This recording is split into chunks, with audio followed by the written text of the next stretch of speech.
If you have questions during the call, please write them down in the chat function or like previous questions to avoid duplicates. We will do our best to answer as many questions as possible in the chat and during the question and answer session after all the presentations have been given. Questions not answered during the call will be collected, addressed by email, and circulated. Please note that this webinar is recorded. After the webinar, we will circulate, as I said, any unanswered questions, as well as the recording of the call and the link to the deliverables. So before I give the floor to Janji Kovacs, coordinator of the project, I would like to remind all presenters to respect the timing as the agenda is very tight. And when your time is almost up, I will raise and lower my hand to attract your attention. So Janji, the floor is yours. Thank you so much, and welcome also from my side. My name is Janji Kovacs. I'm the HERoS professor in humanitarian logistics at the Hanken School of Economics in Finland. And what I would like to maybe, Herman, if you might just want to, yes, thank you. So welcome from the HERoS rapid response phase results. This is a very results focused webinar. As Herman pointed out to you, at any time in the middle of it as well, you can just ask questions in the chat. Also during the webinar, we will try to answer them and we'll collect them and so forth. Now, what are we answering to? We have had a few deliverables that were just submitted to the European Commission in the last 1.5 months. And these are the following ones. The first one you will hear about is more about governance. It's called Analysis of Governance Arrangements in the Ongoing COVID-19 Response. Then we do have two that are more related to epidemiology. One is about local behavioral models and recommendations. The other one about public health systems analysis and recommendations. So those of you interested in those aspects, stay with us for that. After which we will continue with more looking at medical supplies and supply chains and any kind of gaps in those, as to say, in the delivery of medical aid in COVID-19 and in the medical response. We also have a deliverable on COVID-19 misinformation spread and an analysis of that. So we will have very interesting insights and including already some platforms that we can show you where you can find also more of this. We have case studies in all of these deliverables. Particularly, we have case studies from Italy, from the Netherlands, and from Finland. Some of the deliverables have some others as well. So you might just want to check them out for further details, especially if you are interested in any of those case studies. That much from me. Hello and welcome, especially also welcome to our sister projects. As this is an EU project, HERoS, and we are very happy to have our PO also with us today. But we've also extended the invitation to a lot of our sister projects that deal with other aspects of COVID-19. So I know that many of you are listening. Welcome to you as well. And I can see that the presentation is hopefully back on very soon. So much from me. Over to the first deliverable. Case, if you want to take over. Thank you, Janji. Well, everyone, my name is Kees Boersma. I'm from the Vrije Universiteit Amsterdam, Free University of Amsterdam. I've been working on the work package in which we look into governance issues in relation to the COVID-19 crisis and response. I've been working with my colleagues Yannis Kriatsis and Marion de Vries, and of course also with the partners within the HERoS project, in particular with Hanken and with the Italian Red Cross. Now, what has been the focus of our work package on governance?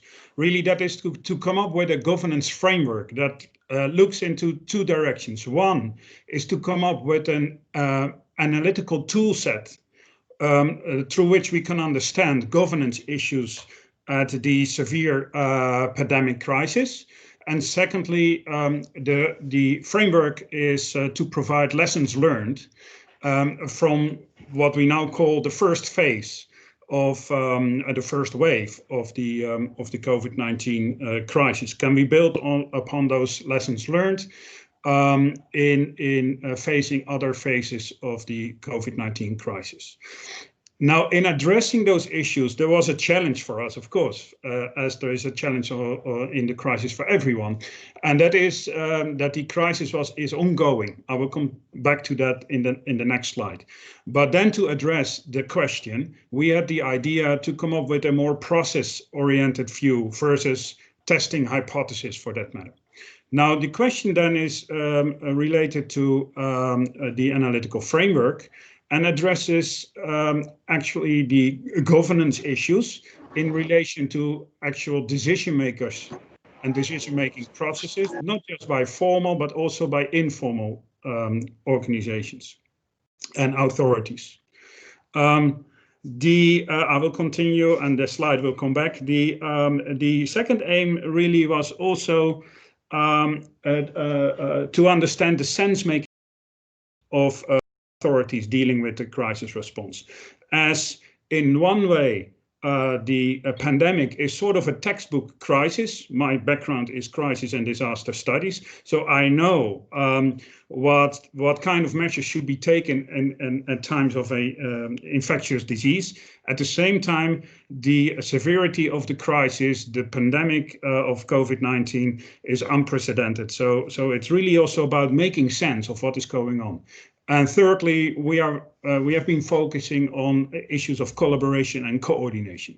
Now, in studying this, our approach was an interpretive research approach, which is well known in social science, but basically means that we go back and forth the literature, concepts that we already known from public administration, organization, science, and sociology, but then reflect upon what is going on, and then the empirical reality that is ongoing then informs our governance framework as well. Now, before we designed our governance framework, we reflected upon what is going on and how can we interpret the crisis, the pandemic. Well, for us, from a governance point of view, from a governance theoretical point of view, the COVID-19 crisis is a wicked problem. And why is that the case? Well, first of all, because it is interconnected with other issues in society, for example, vulnerability. It is related to issues in the healthcare system. How strong or weak is your healthcare system? It is related to issues on the quality of the supply chain and so forth and so on. So the COVID-19 crisis is interconnected with other issues. Secondly, the measures taken to respond to the crisis have an influence, have an effect on elsewhere. For example, a lockdown has a severe consequence for the economy, for example. So meaning that there is no an easy solution. So there is no silver bullet that we can use to solve the issues that we are facing. A second important notion in reflecting upon the COVID-19 crisis is that it is ongoing. Well, we know that in advance, when we wrote the proposal, we knew that there would be a crisis that was ongoing, but now through it and facing it, we see the challenges. Really, it is a creeping crisis, an ongoing crisis that is bringing instability to society. And dealing with an ongoing crisis from a governance perspective really has its challenges. Many governance institutes are arranged to fight a sudden onset crisis. And to deal with a slow burning and ongoing crisis has been a challenge. Now, here you see the governance framework that we have been developing over the last 4 to 5 months, and which we will use in the next phase of the HERoS project to study the issues that are at stake. Now, I will not go into detail on each and every terminology in the framework. What I would like to highlight is that we consider governance issues as a whole of society issue. So we are not just zooming in on formal institutions and how they deal with the governance crisis. That is very tempting to do, we have noticed, because if you read the media, if you listen to the experts, even if you go into the first articles published in governance literature, it's very tempting to start to compare countries and how they do, how they do in terms of having a success in responding to the crisis. Now, we would like to move away from that a little bit, and instead of just comparing countries on the basis of their success, we are really looking into decision-making processes and trying to understand how governance arrangements in the formal states and institutions are making sense of the situation. So the question is, what kind of expertise are the formal institutions relied upon? What are the organizations involved? What are their decision-making processes? So those are the questions that we address. Now, the whole of society approach, it's already what's in the name, also addresses societal initiatives. Why?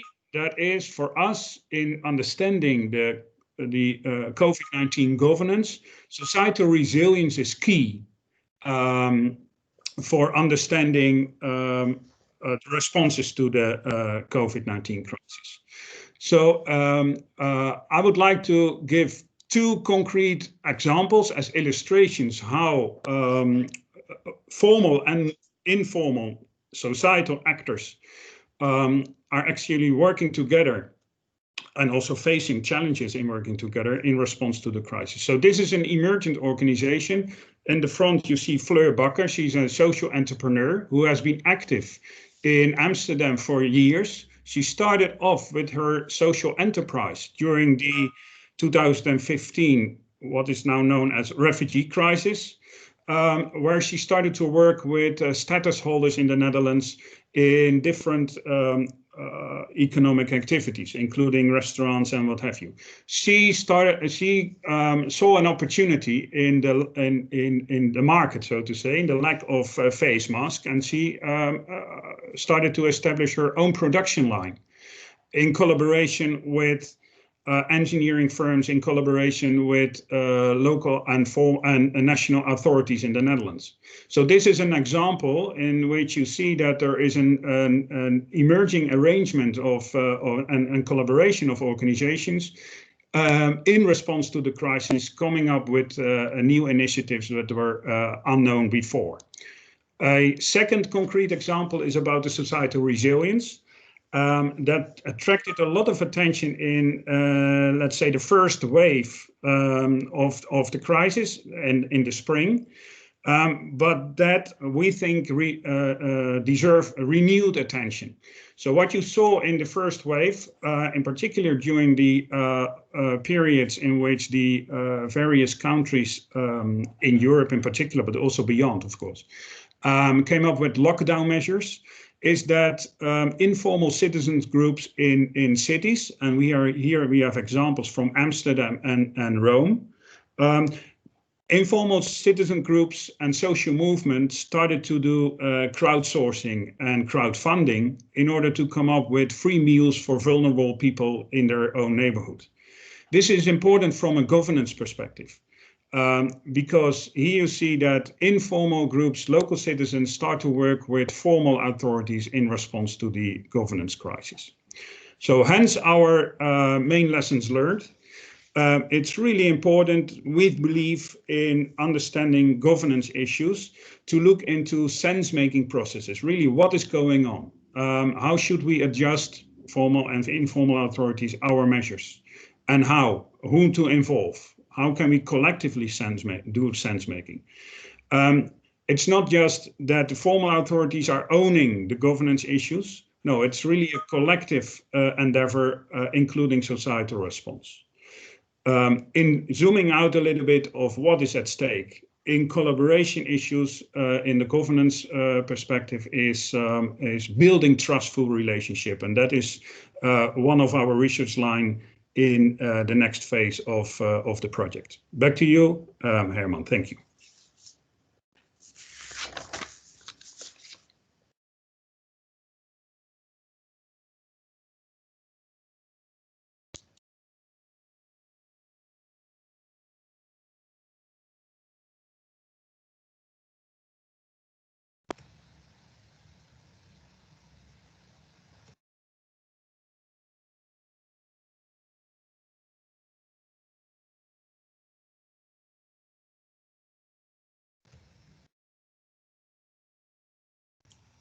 Mikael, over to you.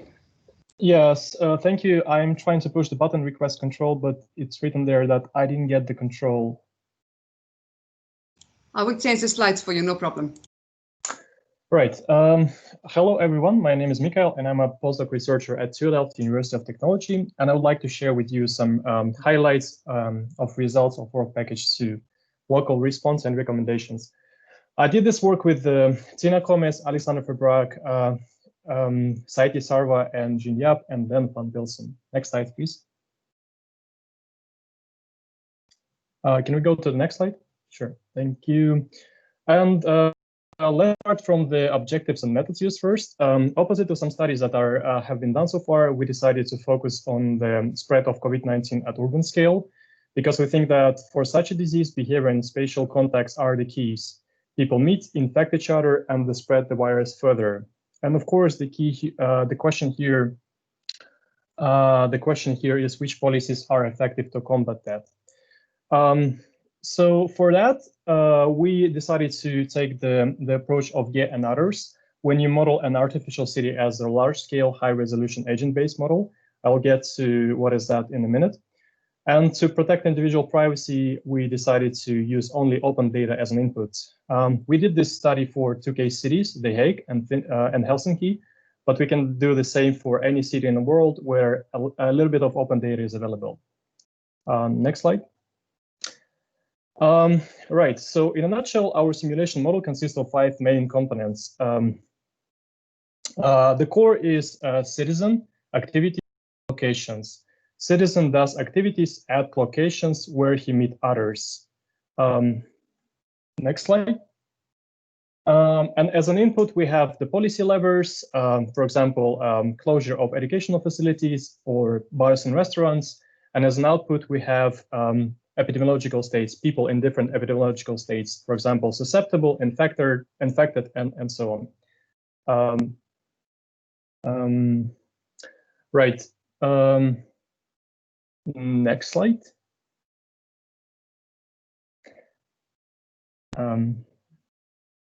Yeah, so we have all of these components there, and now it's just time to zoom in into, into individual components of the model, just a high-level overview. So first, citizens. From the open data, we created what is called synthetic population, 535K and 600K agents, individual agents for The Hague and Finland, respectively.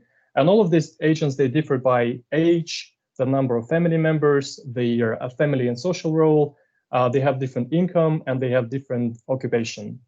Next, the activities. It's really important to, can we go back to the previous slide, please? It's really important to understand, what all the citizens do. And with the time you survey, we designed 10 behavioral profiles. For example, we have workers who spend most of the day working from 9 to 5. You have students who are studying, and also what these people do besides their work or studying. They do shopping, they meet with friends, they go to parks, and so on, just as a normal citizen. Finally, locations. From OpenStreetMaps, we collected and identified the main types of locations that can be found in the city. It's accommodation, it's workplaces, school and universities, shops and malls, museum, theaters, cinema, and so on. Next slide, please. So if we will try to visualize the day in life of a worker, it will look something like this. So we have accommodation first, and the person travels to work in the morning, where he spends the most of his time. Then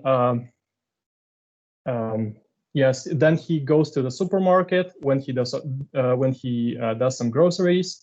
Then he goes back to home and do some home care, some personal care there. Finally, he decides to go to the bar or restaurant to socialize and spend some time with his friends. And after like an hour or so there, he goes back to home, and then this pattern repeats. So this is a very high-level overview of the model. Now you know that we have three main components, citizens, activities, and locations. And all of this together, they create so-called behavioral patterns. And we want to understand that. We want to keep track of that to understand the disease better.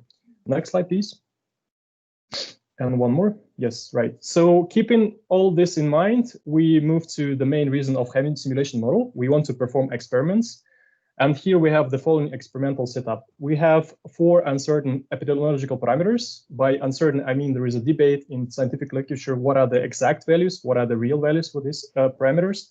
Asymptomatic fraction, probability of infection, contagious factor, number of initially infected individuals. And we would like to test for now just 3 policies. Do nothing, baseline, soft lockdown when we close only educational institutions, entertainment, bars, and restaurants. And finally, hard lockdown when we have only essential businesses open, supermarkets, hospitals, and the police. Next slide, please. We run the experiments on the high-performance computers, and here you can see the results for 2 cities. We have Helsinki and The Hague. On top The Hague, and on the bottom you have Helsinki. And for the first slide.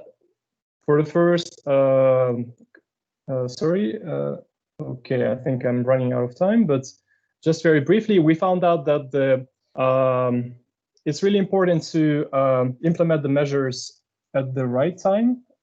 As you can see from the first pair of graphs, the number of people in susceptible state, you can see that here we're comparing 3 policies. The hard lockdown implemented at day 1 and the soft lockdown implemented at day 1 and the baseline. And yes, and all of the lines here, they are scenarios with different epidemiological parameters. And we see that the hard lockdown implemented at day 1 resulted in a much less infected people, much more people in susceptible state. The same holds for the next the next pair of graphs. All right, so I'm running out of time, so we will move to recommendations. And here are the 5 main points that we found for our study. So first, we really found that the behavior is important, and when, where, and what citizens do define the spread of the disease. Or area is also matter. So for example, if you have something very small with a large number of people visiting this type of location, it will really speed up the spread of the virus. Regarding the policies, we found out that the timing really matters.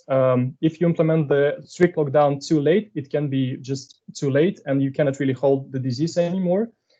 Soft measures also didn't work really well. We found that the soft measures are really similar to the baseline. And finally, this is something very interesting. You need to prevent crowding, especially at supermarkets during the hard lockdown, because otherwise there'll be a single place where people meet. And the supermarkets can become urban airports, so to say. Yes. Yes, so I will give floor to the next speaker then.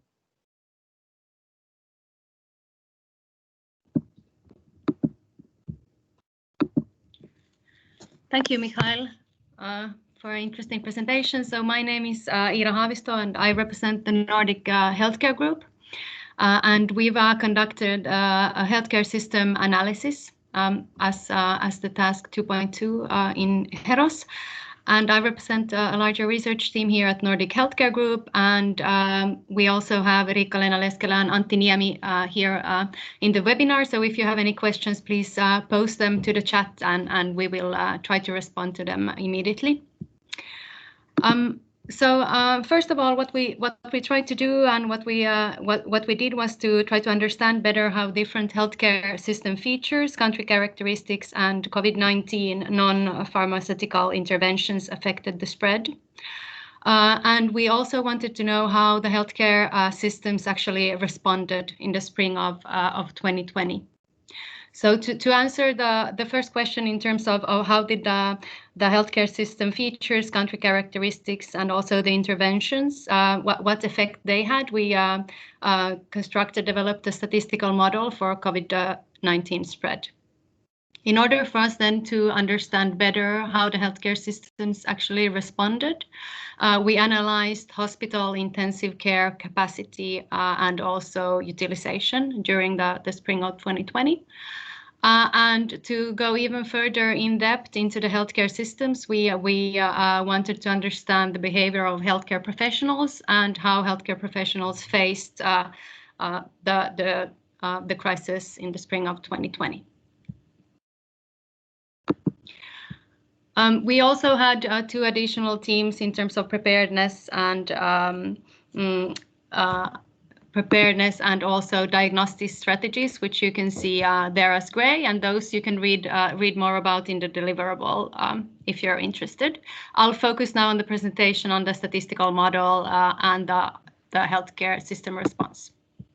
So the statistical model was actually built up from 3 sort of sets of or 3 categories of data. So we have the COVID-19 impact time series data, which is actually daily mortality change data, and this is built by data from the Johns Hopkins University. Then we also have country including demographic, cultural, and healthcare system specific data, and this is from different public available sources. And the intervention data, which is mainly the Oxford COVID-19 government response tracker data. And what we did was a linear mixed effect model, and some of we conducted sort of the three models or 3 stages of the model. In the first model 1 that you can see there, we analyzed the country features and also the intervention data in correlation to the daily mortality change. We used here the stringency index for the interventions, but since we wanted to know a bit better which interventions actually had the biggest effect, we did a second model where the interventions were divided up into categories, and even then a third model with specific individual interventions. The findings indicated, particularly from the country features, that diabetes prevalence and also Hofstede's masculinity dimensions actually played a role and correlated with the daily mortality change. However, the interventions had a much larger effect actually, and particularly both in Model 2 and in Model 3, public events and travel, restricting travel, where the variables that correlated most. So in terms of then the healthcare system response, we constructed an interactive tool, and this will be available for you on the HERoS web page next if you're more interested. What we did in terms of looking at the healthcare system response was to look at intensive care capacity and utilization, because we thought that this actually shows how the most severe cases of the most severe COVID-19 impact. And here, as you can see, and what you can see then if you go into the interactive tool, is you can see the European map, and you can see the normal state capacity, and you can also see sort of access capacity, and you can see the utilization, actually the real utilization of ICU beds during the spring of 2020. And for certain countries, we were able to go into to look at this regionally, and what the findings actually show is that depending a little bit on the day or the week you choose, here you can see the November 4th. In some regions, there was sort of overload on the capacity in some regions, but there was not during spring 2020 a single day where there would not have been capacity anywhere in Europe or capacity or not free capacity in the country, which indicates that there was room for collaboration and definitely also for resource sharing. So then when going further in depth into the healthcare system response, we conducted interviews with Italian, Swedish, and Finnish healthcare professionals, altogether with 16 nurses and doctors who worked on responding to COVID-19 and worked with treating COVID-19 patients in the spring of 2020. Maybe the main points from this analysis are related to preparedness. There were in all hospitals, all the interviewed professionals stated that there were crisis management and preparedness policies in place, but they were not detailed enough and did not provide support on the sort of operational floor when the patients came in. Also, the professionals stated that although they did sort of have a fighting spirit in the beginning, they feared a long-term stress since all had to work overtime and vacations were cancelled during the summer. Also, in terms of management and leadership, there was comments on miscommunication and non-clear communication, and some of the professionals even sort of watched the normal news to get any information on what to do the next day in the hospital. In terms of resources, the sort of temporary extra personnel was both positive and negative. Negative in the sense that it caused a burden on the management and a lot of paperwork for the management. Out of the whole study, the recommendations that we feel we can state after the findings is that definitely the interventions played a role, and as Michaela commented in the previous presentation, the timing thereof is important as well. There is room for more cooperation and collaboration within EU, and this we could see from the ICU utilization. So there's definitely both room for regional and country collaboration and coordination. We also think that it would be important to improve the access to data, since the data actually enables a possible collaboration. So improving the access, reliability, and precision, and also the timeliness of pandemic-related data would have for sure improve the decision-making and the timeliness of decision-making in the spring. In terms of the healthcare professionals, again, attention now, particularly in the autumn, should be paid to the potential negative effects of long-term stress. So that's it from me, and thank you so much for listening, and over to Junji. Thank you so much, Ira. I'm continuing here now more from the medical supplies and supply chain perspective. In the meantime, I can see that Rika also joined the chat so that she can answer questions that would be to Ira's presentation. And from our perspective, there are a few of my colleagues, especially Joanna, who is in the chat monitoring if you have any questions. So let me just get in medias res.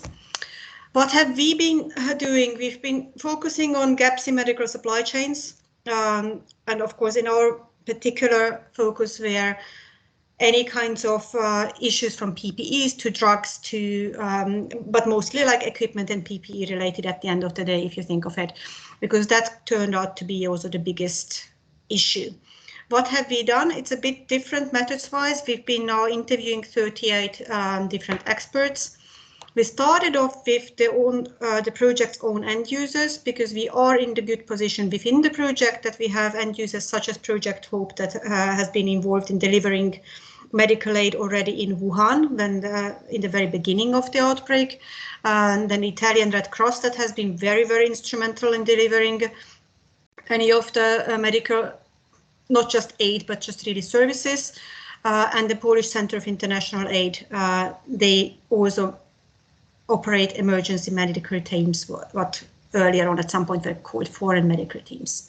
So that's what we've been doing. Then basically from that, we looked at, of course, medical supply chains, and now we understand that not everybody is a supply chain expert maybe here, but if I just highlight a few things in this slide that are different from the typical supply chain. One is how importantly in public health, obviously governments are involved, and how all these supply chains are regulated and governed and financed very differently from any kind of private supply chain. That, of course, has an impact here.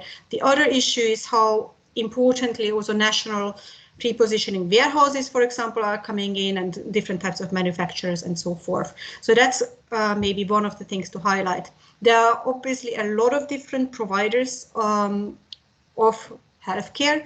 We've been focusing mostly on public health, but then also on NGOs and a little bit of pharmacies, considering which items we are not really dealing with. And from the very beginning, we looked at how we should be categorizing or any kinds of gaps. You will find a lot more of this, of course, in the deliverable, but just to highlight maybe some of the things, we've been looking at operational gaps, in particular operational gaps, because that was, of course, now in the very beginning, very much in the highlight, like how does any kind of bullwhipping affect here? How do price speculations affect? How does even fraud in the medical supply chain affect availability of any kinds of items? We looked at capacity issues as well, a little bit what Ira said as well about workforce-related capacity, but mostly what we focused on are production capacities and raw material shortages and so forth. So let me get to the highlights of what we found. There are lots of more highlights, obviously, and lots of more details in the deliverable, but let me just maybe focus on the ones that are the biggest issues. One was very obviously, we thought we will find bullwhipping, as to say any kind of speculations, any kind of irrational behavior in the supply chain of trying to get, for example, PPE. But what was also surprising maybe to us is that this affected even things like paracetamol. So there was a lot of bullwhipping about a lot of different items than what we originally expected. Another thing that was bigger than originally expected is how big the capacity constraints would be in transportation. Now, this mostly has to do with air traffic, but then again, medical supply chains are very much impacted by any kind of differences or changes in air transportation, because a lot of these items go in belly cargo. Then what has been in the news in many countries are any problems with due diligence, as to say the wrong suppliers, the wrong quality of items, the suppliers that don't deliver. So those things, of course, came up in the research as well. Partly, and this has to do with the fourth point, because there has been a lot of single sourcing in these supply chains, that, as to say, there are no alternative suppliers to many of the items we are talking about. Now, another point that is quite important here is the interdependencies of medical items. Now, medical professionals very often talk of kits, and that say a vaccine cannot be administered without a syringe and so forth. Interestingly enough, when it came to procurement in particular, these were not that much taken into account. So every time finally some of these constraints were removed, we just moved on to the next constraint. And the only difference we've seen maybe over the time of these 6 months is which item in particular we've arrived to in these constraints. So at some point it was test swabs, then it were reagents for labs and so forth. So that's kind of maybe how it moved on. And last but not least, to highlight is also how quality standards are so different around the globe. And for example, the US versus China versus the EU has very different standards, which makes it a bit difficult to know which technical specifications one is working with. Recommendation-wise, again, if I just highlight some things of the slides, one is in preparedness. This is not coming maybe as a surprise to most people working with medical supply chains, but pre-positioning, framework agreements, training, and so forth is key. Those countries that had some pre-positioned stock, yes, they also ran out of them eventually, but they did buy themselves some briefing time for finding the right suppliers and having the time to vet them. So that definitely made a huge difference in how different countries then were exposed to this from the very beginning. Collaboration-wise, if I might just want to highlight, there is a lot to be had from joint procurement, also in the sense of not trying to outwit one another and outbid one another. It has a huge impact on the pricing of items, but also keeping demand constant so that suppliers can actually manufacture things well and in time, and really know what capacities are required. From a lean supply chain perspective, obviously, the more lean we go, the less we have capacities to change anything, and that includes changes in terms of production changeover. So incentives to be able to do so is definitely good to have. We put in especially transportation capacity here. What has happened on the positive side is when passenger planes, for example, have been now a bit remodeled into also moving cargo, that has helped at the end a lot.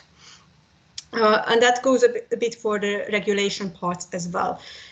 We cannot then stress having harmonized standards enough, because that will, from a global response, make it a lot easier to know what we are talking about.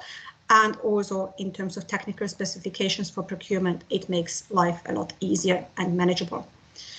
Then the next steps of innovation, maybe if I just highlight, apart from the kitting that we talked about already, the issue of non-person dependent transportation. This is something HERoS will look at. We have an aspect as a next step in looking at drones, for example, but from the perspective of the contagion, that in itself is an interesting innovation to be had, because you don't then expose people in transportation to the contagion themselves.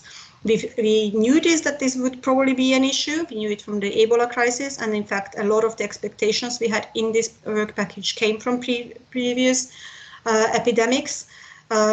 So these are just maybe the highlights that, especially of those things that were less expected to begin with. We'll come back to the more later. In the meantime, over to Harry.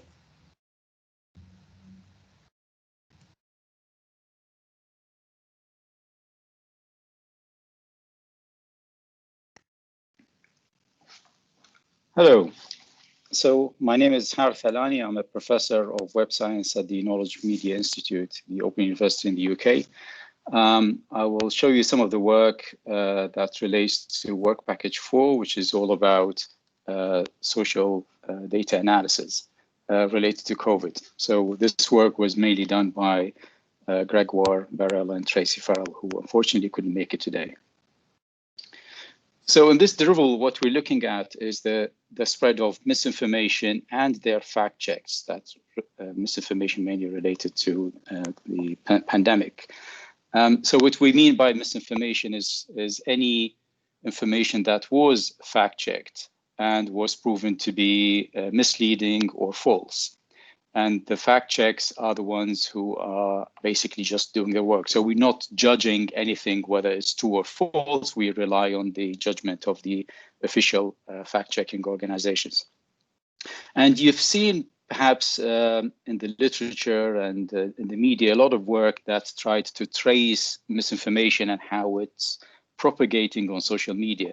But what we're trying to do here is slightly different in the sense that we're looking at the co-spread of a particular misinformation and its corresponding fact check. So for example, you might have a rumor that, I don't know, heat would kill the virus, and then there is a fact check published by an organization that explains how this is false. So we look at the spread of the incorrect version as well as the correct version, or the corrective version of that story.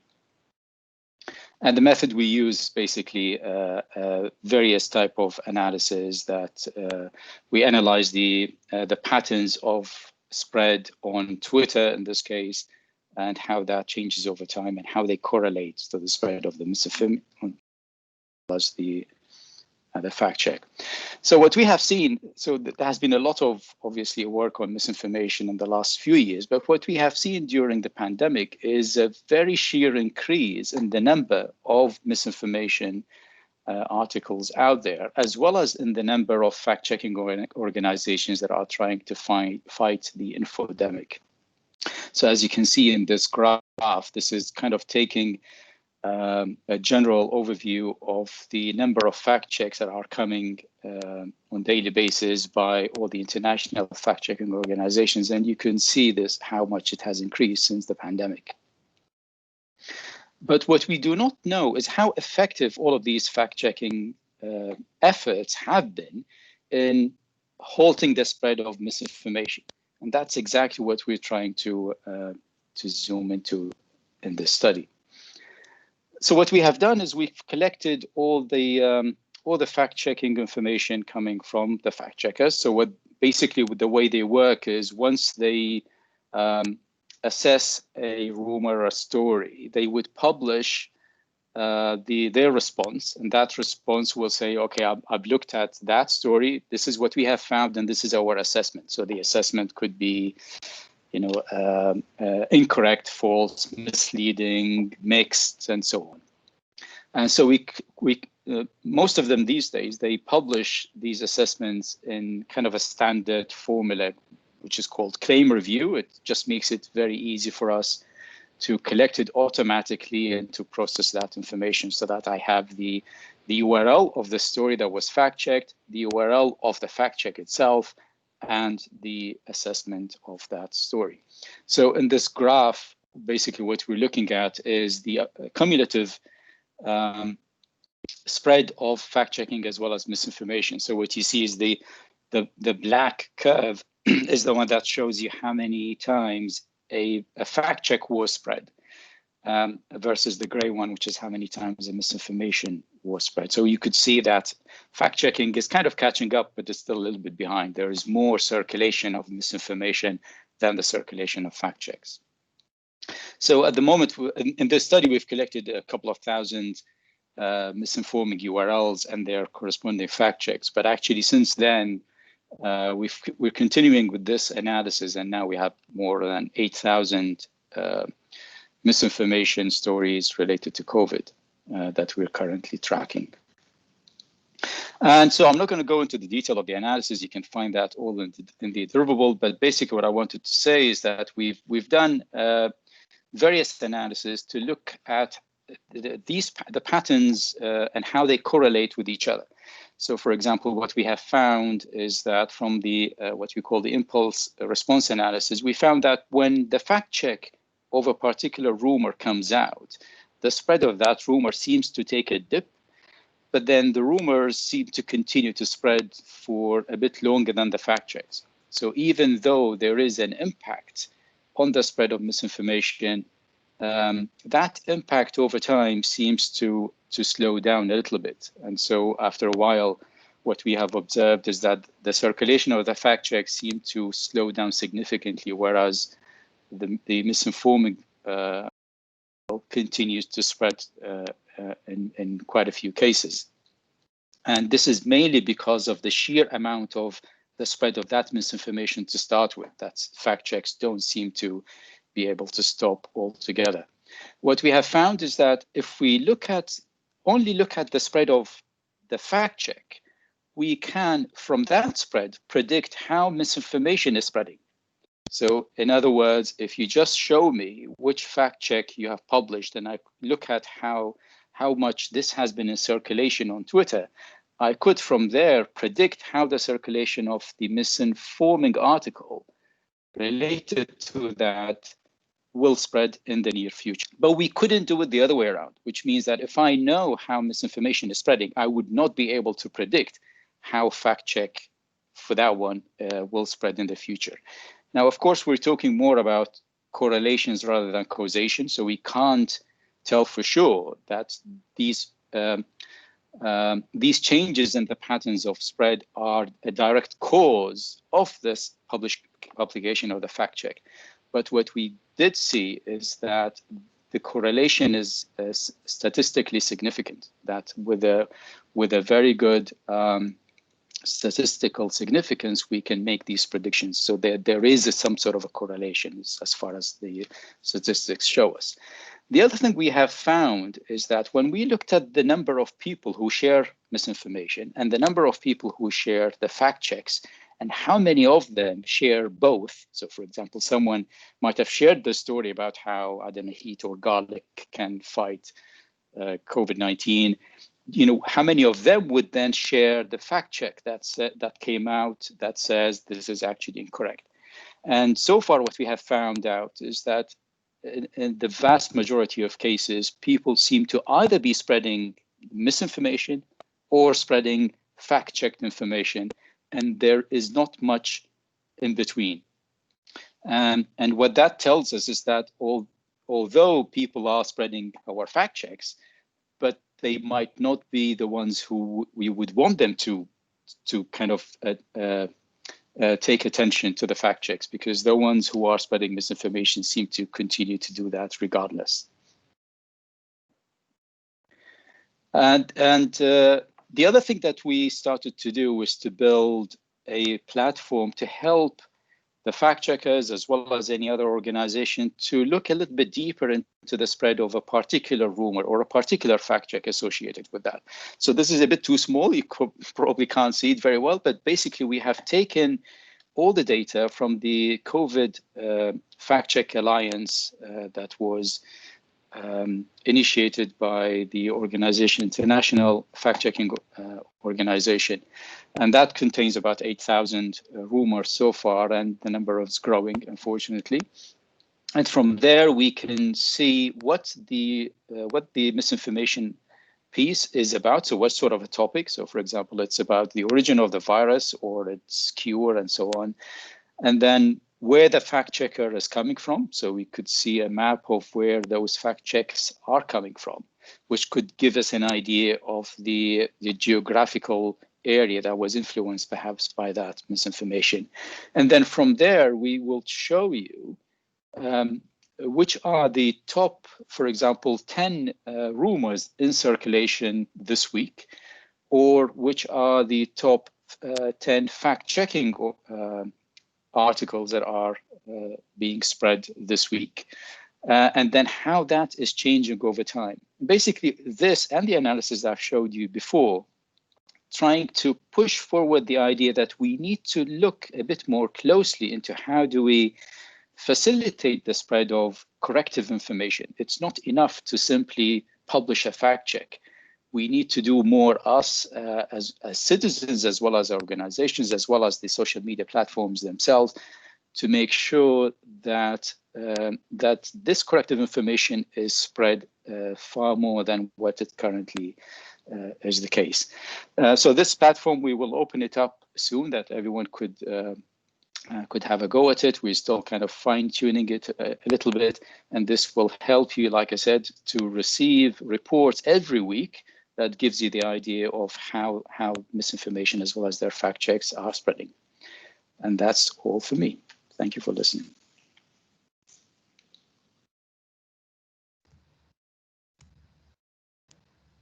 Thank you so much. I think it's quite important to look at these fact checks and misinformation, because we've been discussing it at some point as well, that we have not just an epidemic, but we also have an infodemic definitely here at hand. So it's quite important that we keep those things as well in mind. Just some things we wanted to share with you, because we, of course, worked on these deliverables one by one, and even though we work a lot together, they come from very different angles and use very different methods. So it was interesting to see what we had found in common. And just to highlight again 3 of these issues that we did find in common. They were, when you look at the first 3 different approaches, all of them found that policies that reduce any social interaction have been very effective in also mitigating any further spread. And that is, of course, how in particular these policies then look like in different countries and regions that might differ, but those kinds of policies were very, very instrumental here. Then a different thing that we found, where we actually have differences in different approaches, is when you look at air transportation. Because when you look at from an epidemiological perspective, then the spread is highest where you have a lot of air traffic as well. Whereas at the same time, gaps in medical supply chain and disruptions in medical supply chains are also the highest, where you actually then stop or any kind of air transportation. So it's a two-edged sword of stopping anything like that, unless there would be then a production changeover also in transportation in terms of the capacities being reassigned. Another thing that we found is the whole question of like, what is the capacity constraint here? And we found that it's not just materials that we see as disruptions, but very much also personnel, especially if ICU doctors and nurses. Now, as Ira maybe highlighted a bit more when talking about public health capacity, these are very local, and it's not been a single time that we would have found that an entire country would not have had enough ICU beds and doctors and nurses, but even just the very onboarding of people across different hospitals can cause disruptions and problems here. So these are just some of the things that we had found altogether. So this is as much as we have for now. As said, all of the deliverables are also on our website, but we have maybe a couple of minutes still for questions as well. Over to Herman to moderate those.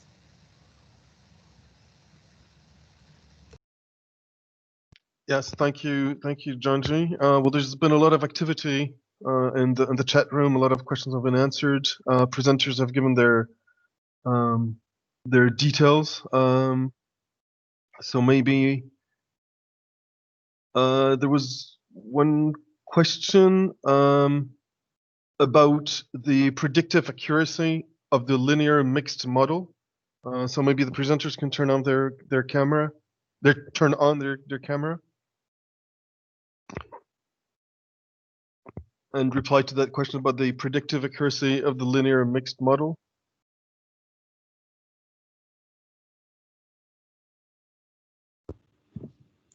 Hi, thank you for the question. This is Ira speaking. Actually, the model is a statistical model. It's not a predictive model per se, but the linear mixed model and sort of the maths behind it are presented fairly much in detail in the deliverable, and we also have an article that we are currently working on that hopefully will be published soon, where we open up a bit more the background to the linear mixed model. Okay, thank you. Maybe a question for you, Janji. There was a question about someone who's interested in seeing where you currently see the bottlenecks in the medical supply chains regarding COVID. Yeah, and I've started to answer it a little bit in the chat. I mean, one of the things that we see is when we look at critical path analysis, even that items that are interrelated in particular, once you take care of one bottleneck, you actually just move on to the next. So that, and that is pretty much what we see in every country, in every direction. There is one other thing that of course is coming up now very much in everybody's debate, and that has to do with the with potential vaccine supply chains once we are getting there. The biggest issue maybe there to work on very much is the cold chain and any kind of temperature control capacities. Now, both in transportation and materials handling, but also just in warehouses and being able to store these items. That's going to be a big challenge for all of us.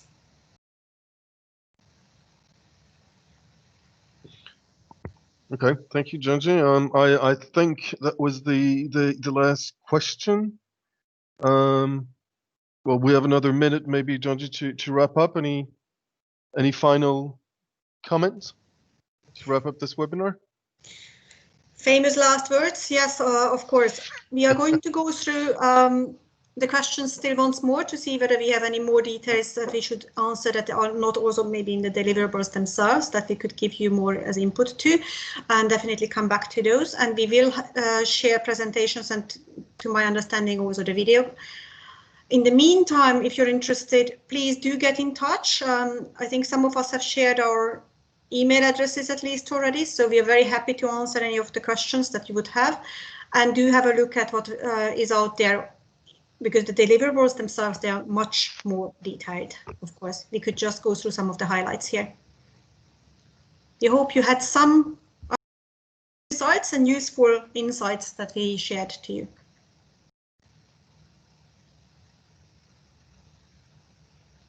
Great, thank you. So I guess we can close this webinar, and hopefully everyone enjoyed it. So thank you for listening.